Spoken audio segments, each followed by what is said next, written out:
Hi, this is Kat with a short sequence to help support you when you have depression. I have some postures and movements to share with you, and also a breath, a pranayama, to help bring inspiration back into your body, your mind, and your heart.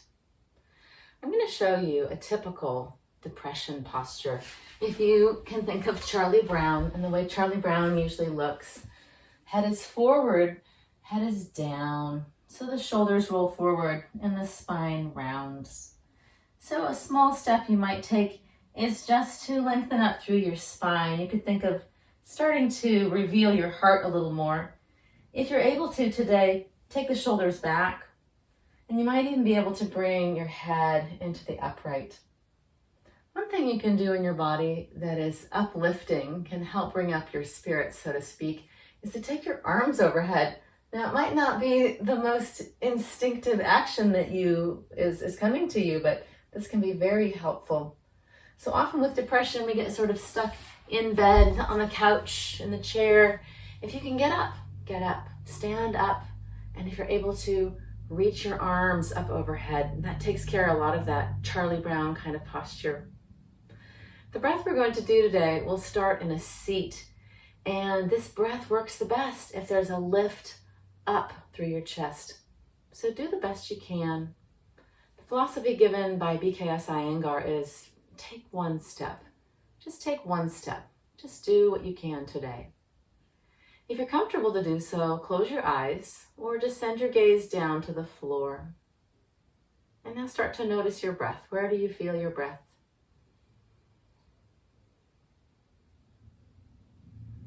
The movement of breath can remind us that we are part of this world. We are connected to other beings.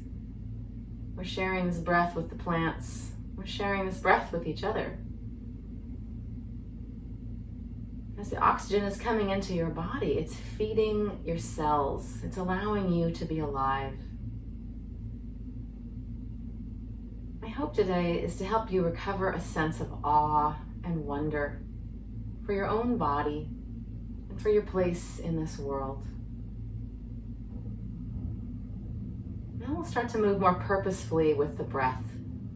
Let's take a longer inhalation. Try to fill yourself up like you're filling a vase with water from the bottom all the way up to the top. And then when you empty the breath, you'll empty from the top down to the bottom. Now this next time, fill the vase up halfway. Bring your breath in halfway, wherever halfway is for you, and pause there. Like you filled the vase halfway, you want to just look and see, what does that look like? And now fill the second half with breath all the way to the top, and then hold there. Now when you feel it's time to exhale, let the breath out, emptying the top, emptying the bottom, even push the belly back a little bit to get all that breath out. And then re-soften your breath and fill in halfway. Pause. Fill in the second half. Feel that breath all the way to the top. Can you feel it now? Up around your collarbones, holding there. And then let the breath go when it's time to go, with that little pressure of the belly backwards toward the spine on the exhale. Stay with this, or if you're ready to, start to divide that breath into thirds. Where would you feel for 1/3? And then pause. Where would you feel for 2/3? And then pause. Filling all the way up to the top. This is a little more familiar now, and we pause again. And then empty, empty, empty, empty, empty. Keep going this way. This is called viloma. And in the pause, when you're neither inhaling nor exhaling, when you're full of 1/3 or 2/3 or full all the way up with breath, invite in that sense of awe. As if you could look around, listen to, and feel your own body in conjunction with your own mind, able to make choices.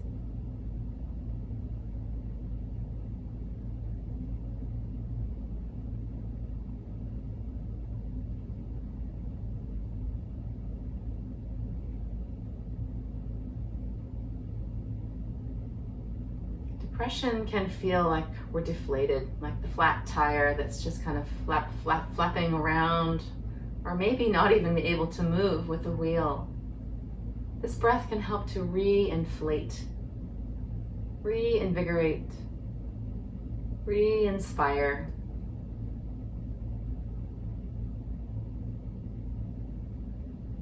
Let's do one more cycle together. And if you want to do more, just pause the video and you can do more.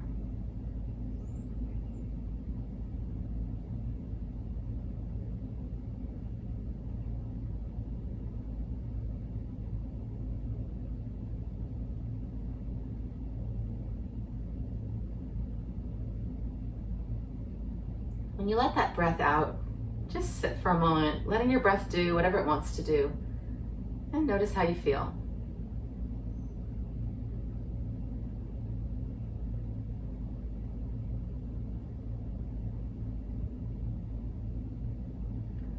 Depression can bring us into lethargy, so let's softly open the eyes, and together we're going to move. We're going to move on the floor. Whatever you're sitting on, put it off to the side. And we're gonna rock on our spines. Round your back like so. If you need more padding, put a blanket down to cover your mat. But otherwise, we're gonna rock on the spine like so. Keep your back round so your hips don't slap the floor too loudly. You can hold on to the backs of your legs. Now, if that's starting to feel comfortable, you could start to expand. When you roll over, stretch your legs more overhead. When you come up, you might come all the way up to a seat, maybe even all the way to a forward bend. So find a way to work with this pose, this practice of movement that really works in your body. Bent legs or straight legs. You could tap the toes.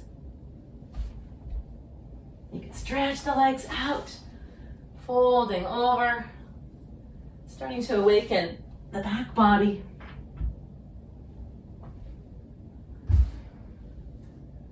So I'm doing the fully extended variation, but please do the variation that works for you. And the next time we come up, we're going to meet in a boat pose. So many variations. Boat pose could mean holding onto the backs of the legs, or maybe elevating the legs a little bit. Maybe your boat pose has a bit of support here. Maybe your boat pose has straight legs or arms extended.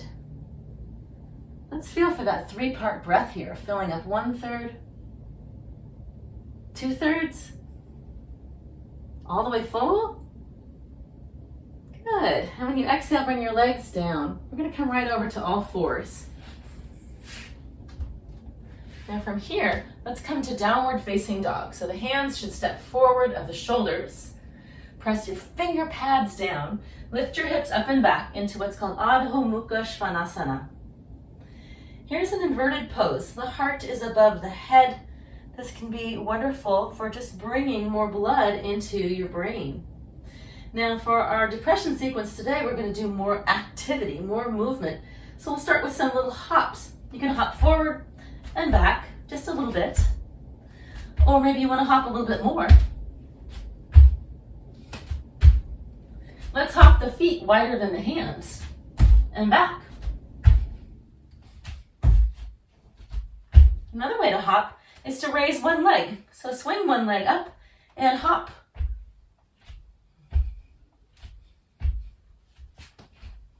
Do both legs. And then back to your dog pose and notice how you feel.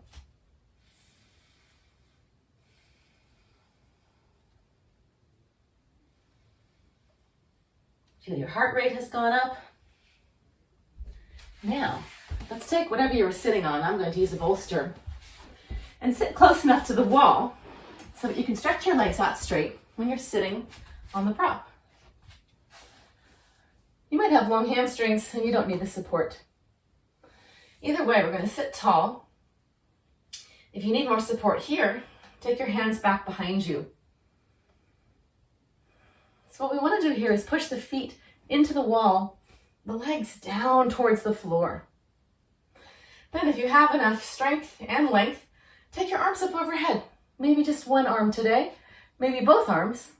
Turn your palms flat as if you're holding up the ceiling. Now make your legs really active. Bring that vigor and life force into the legs, pushing out through your heels. pushing down through your thighs and lift up into your arms.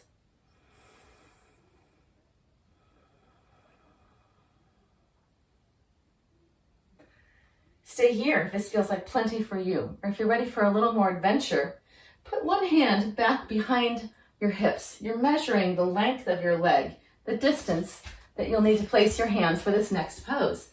If you have a prop there, slide it on out, and we'll put both hands that same distance from the wall. Now from here, we'll take the feet to the wall and lift up into downward dog. This can be plenty of work here. If your arms are having a hard time staying straight, stay here, don't go any further. If you're comfortable to do so, you can walk your feet up the wall. You might have obstacles like I do that you need to avoid so that you don't damage your house when you come up into your half handstand. If you're up for it, you can take one leg up or even back behind you a little bit. If you do one leg, let's make sure you do both. All right, then we'll step on down. And for those of you who are experienced with handstand, or you have a teacher or a support person nearby, I want to show you what the full handstand looks like. Excuse my back here a moment. You place your hands near the wall, and then similar to what we did in the bouncing dog pose, you start by just jumping. And eventually, you might hop yourself all the way up into the full handstand. Arms need to really be all the way straight here, pressing up through your feet, thighs back towards the wall. Now, what if we just did a handstand standing on our own 2 feet? Take your arms up overhead. Turn the palms up as if you're holding the ceiling like you did in your seat. Press down through your feet, back through your thighs. You can hear I'm getting a little breathless. This is an uplifting practice. Now, we can turn the palms to face each other, bend the knees, and come into the chair pose, Utkatasana. So in this pose, you want to slide your sitting bones back as if you're reaching back to sit into a chair. Keep your gaze soft, but press firmly down into the feet. Reach the arms up alongside your ears. Good, then rise up and look up. Take your arms out and down. Let's keep the gaze forward for a moment here and clasp your hands behind your back. Now as you do so, if you can't clasp the hands, you can grab some kind of a prop. You can take a yoga belt, or it might be a sock or a shirt, anything you can find to get the hands to join behind the back. And notice how we've come into a bit of a back bend, also very up-regulating. So with depression, we're wanting to up-regulate that nervous system. So notice the shape here. We don't want to overarch. We'll keep the low back long. The chest is lifting, just like we were doing in our seated breath practice. Now bring your hands to your hips, and we're going to step to warrior number 1. Right foot steps forward, left foot steps back with the toes turned out. The hips are going to face that short end of the mat, and we'll bend the front knee. We want the back legs straight and strong. So here's that back bending shape again. And let's add the arms overhead. And if your neck is up for it, look up with your head. If your neck doesn't like this, just look up with your eyes. Imagine looking up into the blue sky, or the cloudy sky, or the starry sky. Let it fill you again with wonder. Remember, you are part of this world. As you're ready to bring your gaze back to the horizon, on an inhalation, straighten your front legs, arms come down. Now we'll change sides. And I'm just staying briefly in these poses, but I invite you to stay as long as you like. Back leg is fully extended and straight. Bend through the front knee. Some days you might want to just do the legs of this pose. Maybe that's enough invigoration for you. Some days maybe you want to turn it into a back bend, clasping your hands behind the back, lifting through that upper chest.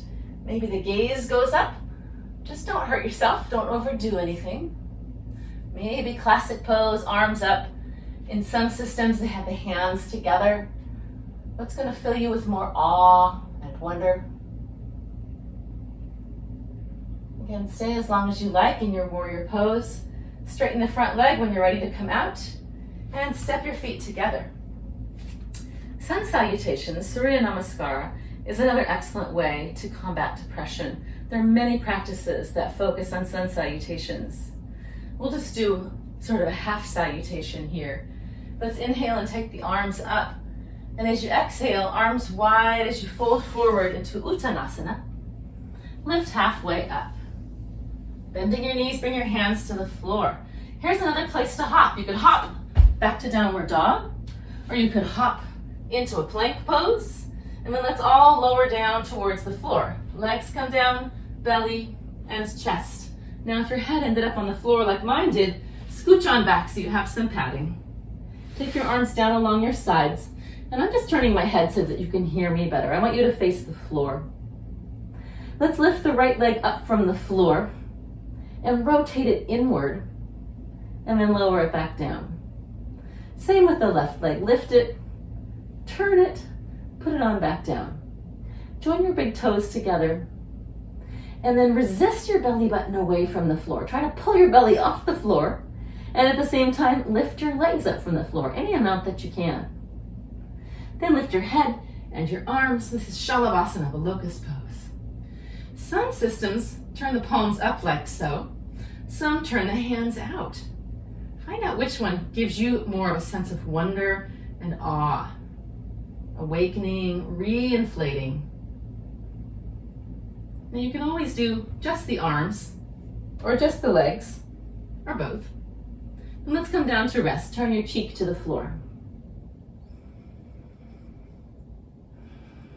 Another option for this locust pose is to bind the arms.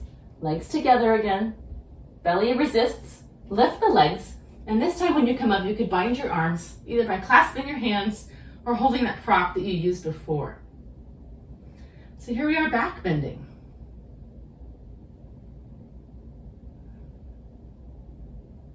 When you come down this time, turn your head the other way.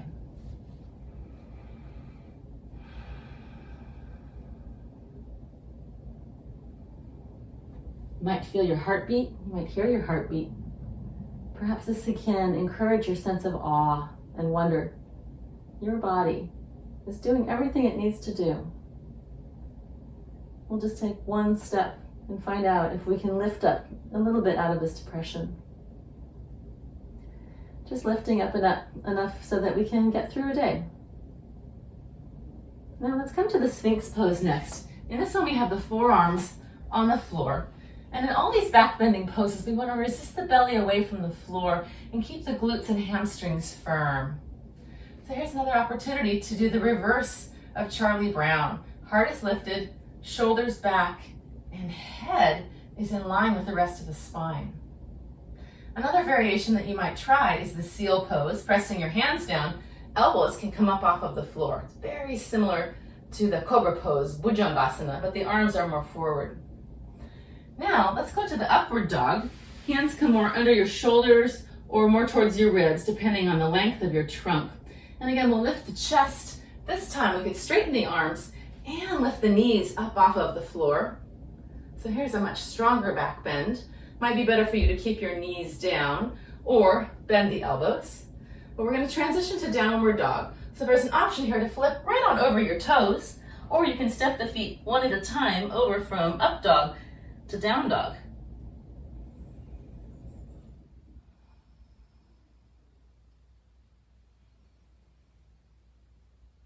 Come on down, and we're going to finish with a supported back bend. This is a supported version of the bridge pose, Setu Bandhasana.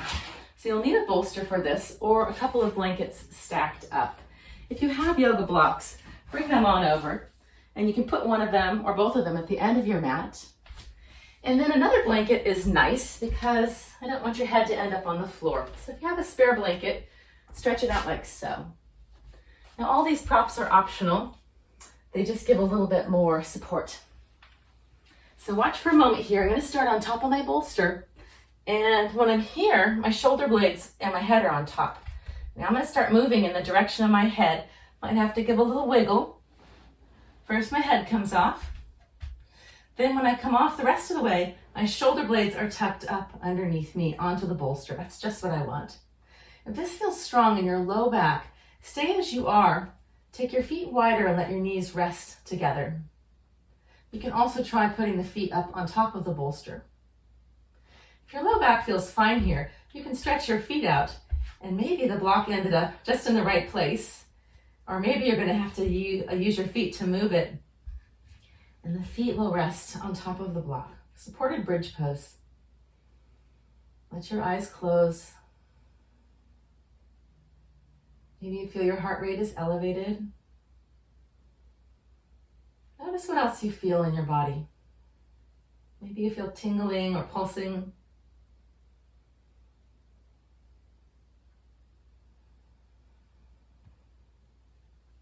Supported bridge pose is an excellent tool for depression. Simultaneously, we're getting this openness in the heart, and we're able to really breathe into the belly.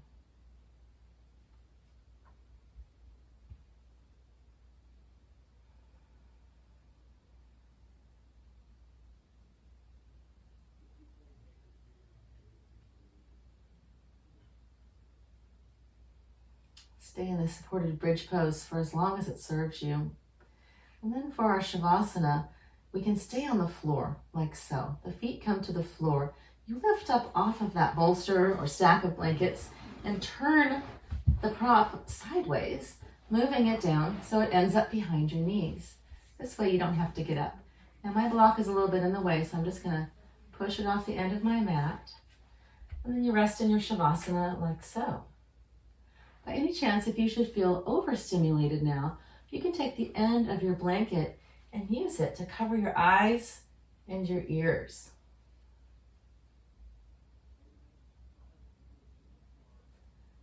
In your Shavasana, feel again for the breath. Feel that life is coming into you, that you are part of life. Restore your sense of wonder and awe. Whatever amount of this practice you are able or willing to do, have some appreciation for yourself, for showing up, for even clicking on this link. Be gentle with yourself. You are a child of the universe, no less than the trees and stars. In the noisy confusion of life, keep peace in your soul. That's from Novalis. Please feel free to reach out to me with any questions you have. Namaste.